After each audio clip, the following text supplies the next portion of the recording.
Hey ho, and what do you know to the people of YouTube?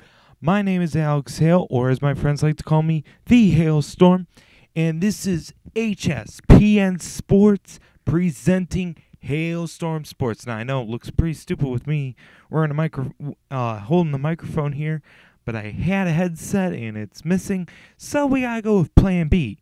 So I'd like to welcome all of you to my first show ever here on YouTube. I know I had another one posted, but that failed on me. So, it's been a week. I was going to talk about the trade deadline. Trade deadline's coming past. Really good trade deadline for me. I was enjoying it big time. But let's get straight into it with the first big trade. Carmelo Anthony to the New York Knicks. Now, let me just say one thing for all you Knick fans who watch this. This was the dumbest move you guys could have made. I'm sorry.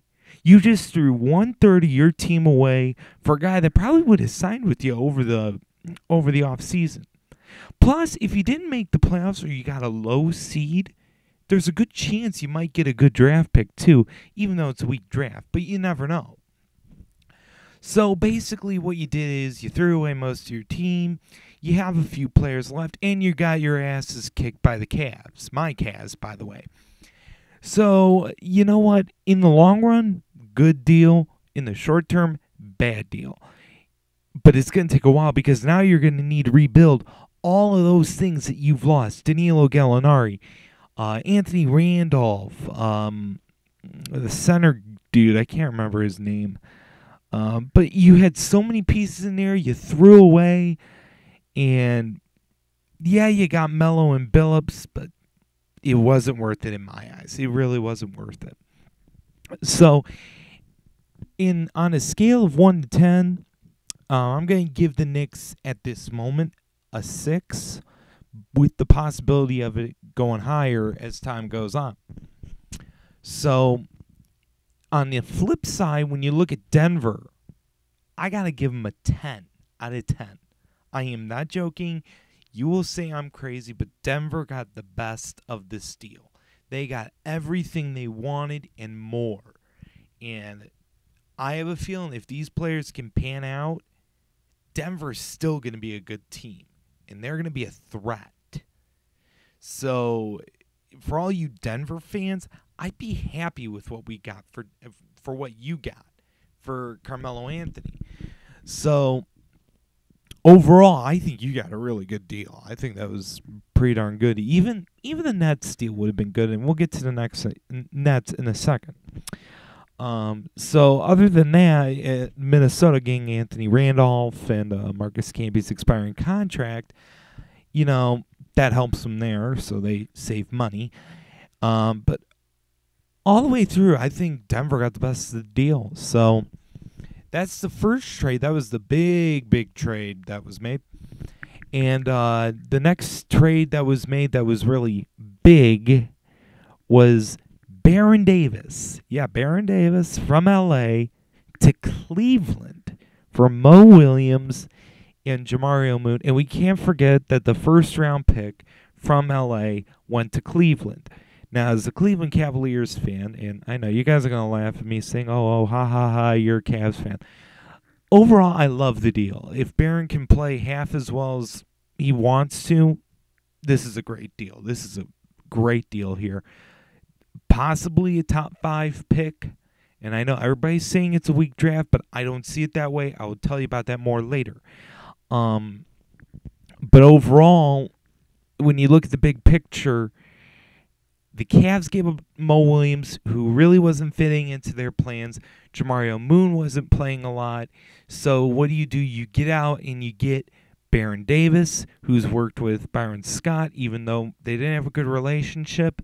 But Dan Gilbert's willing to pay the money. If Baron can play well, it's a steal, and you get an unprotected first-round pick.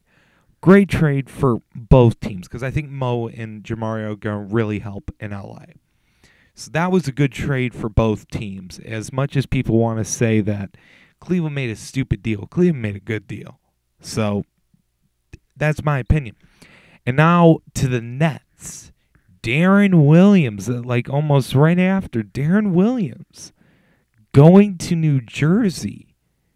Really? That surprised me. I did not see that coming. I really was stunned by the deal. Derek Favors now going to Utah as if they didn't have enough big men. I mean, seriously. And Devin Harris with a couple first-round picks. But overall, I mean, the point for Utah was what? I mean, Devin Harris, I like him, but you already have enough big men there. Seriously. Are you going to trade Al Jefferson again? Or are you going to trade Paul I can't think of it. Paul Millsap, my bad. And it really confused me. Why was Favors so important? I mean, I would have waited until I got a better deal. I mean, seriously, I probably could have gotten a better deal elsewhere. But that was their choice, and hopefully those draft picks that they got panned out. But for Utah, I did not understand it. New Jersey, great deal. That was a steal for them, and hopefully that works out for the Nets because they got Brook Lopez, who needs a point guard like that, who will really pick it up for him. So let's see how far we're in here. We're 6 minutes, 30 seconds in. Okay, so we got some time. You're going to see me for the first couple times. I'm going to check on time, but as time goes on, I'm going to get used to it. But anyways, let's go back to trades. Let's see. Let's talk about the Gerald Wallace deal going to the Blazers and the Bobcats getting Dante Cunningham, Joel Brisbilla, Sean Marks, a first-round pick that comes from the Hornets in 2011, and a 2013 first-round pick. Blazers got a steal. Seriously, you Blazer fans are lucky. Now, I heard Michael Jordan say, yeah, it was a good deal for me.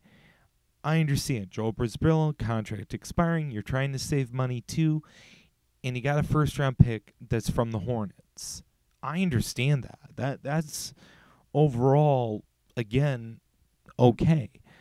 But, again, is it worth it? I mean, you probably could have gotten a little bit better elsewhere. I mean, I don't even know who Dante Cunningham is. And I know my basketball players, and I have no idea who this kid is. So, if any Portland fan that watches this or Bobcat fan that watches this knows, please tell me who he is, because I'd like to figure out who the heck he is.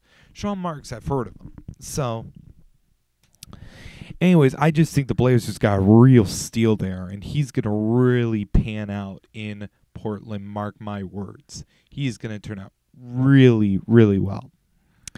The other big deal, which everybody's talking about, is a surprise. Kendrick Perkins from the Celtics going to the Thunder along with Nate Robinson for Jeff Green and Nenad Kristic.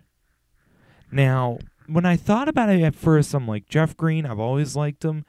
Going to Boston, he can learn from Kevin Garnett. Okay, yeah. Nenad Kristic, always been a fan of Nenad Kristic. But when I thought about it, I was like, really? Really? I mean, seriously, was it worth it? So right now I'm at 9 minutes. I'm gonna make this a lot of parts, and you're gonna see it for a little bit. That I'm gonna be cutting these short, having 3-4 parts. But you'll get used to it. I'll get used to it. I'm sort of getting used to how big the size of the file is on this thing. But I'll be right back with part 2. Stay tuned. So stay tuned, you guys.